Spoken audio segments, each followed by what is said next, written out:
नमस्कार मित्रों, हमारे एटी न्यूज़ चैनल में तमारू स्वागत है। मित्रों, अत्यारे हालनी सौथी मोटी अने दुखद खबर सामे आवी रही है।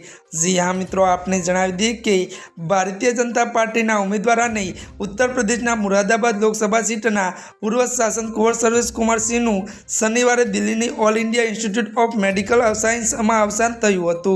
જો કે મિત્રો વધુ જણાવી દઈએ કે તેઓ 72 વર્ષના હતા। શુક્રવારે મુરાદાબાદમાં લોકસભા ચૂંટણીના પ્રથમ તબક્કાનું મતદાન પૂર્ણ થઈ ગયું હતું। જો કે કુંવર સર્વેશ કુમાર અને 12 ઉમેદવારમાં સામેલ હતા, જેઓ મુરાદાબાદ સંસદીય મત વિસ્તારમાંથી ચૂંટણી લડી રહ્યા હતા। જ્યારે મિત્રો વધુ જણાવી દઈએ કે ઉત્તર પ્રદેશ બીજેપી અધ્યક્ષ ભૂપેન્દ્ર ચૌધરીએ કહ્યું કે કુંવર સર્વેશ કુમાર સિંહનું નિધન થયું છે। તેમને ગળામાં થોડીક સમસ્યા હતી અને તેમનું ઓપરેશન પણ થયું હતું। ગઈકાલે તેઓ પરીક્ષણ માટે એમ્સમાં ગયા હતા અને આજે તેમનું નિધન થયું હતું। जी हाँ मित्रों, અત્યારની આ મોટી દુઃખદ ખબર સામે આવી રહી છે।